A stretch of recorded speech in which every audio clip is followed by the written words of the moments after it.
Hi guys, welcome to my channel. ఈ రోజు మనం మన మెదడుకు పదును పెట్టాలంటే ఏం చేయాలి దాని గురించి మనం తెలుసుకుందాం. మన స్మాల్ రిమైండర్, ఏ పాయింట్ లేని ఇన్ఫర్మేషన్ మీకు వాల్యుబుల్ గా అనిపిస్తే నా ఛానల్ తప్పకుండా సబ్స్క్రైబ్ చేసుకోండి, అలాగే లైక్ చేయండి. అప్పుడు ఎక్కువ మందికి ఇన్ఫర్మేషన్ అనేది రీచ్ అవుతుంది. మీ ఫ్రెండ్స్ అండ్ ఫ్యామిలీ షేర్ చేయండి, వాళ్ళు హెల్తీ ఇన్ఫర్మేషన్ తెలుసుకుంటారు. ఇంకా లేట్ ఎందుకు మన టాపిక్ లో వెళ్ళిపోదాం.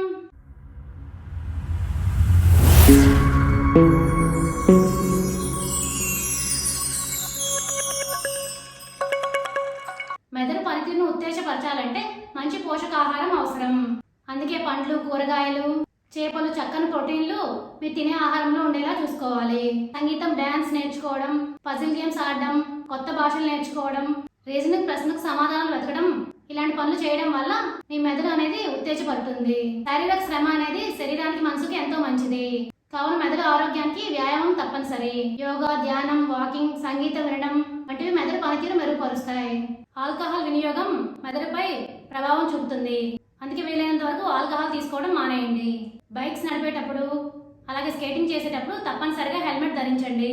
దురదృష్టవశాత్తు ఏదైనా ప్రమాదం జరిగి తలకు దెబ్బ తగిలితే అది మన మెదడు పనితీరును ప్రభావితం చేయవచ్చు. ఇప్పుడు అర్థమైంది కదా మీ అందరికీ మెదడు పదును పెట్టాలంటే ఏం చేయాలి అనేది. For more videos please like, share, subscribe my channel. Thank you for watching my video.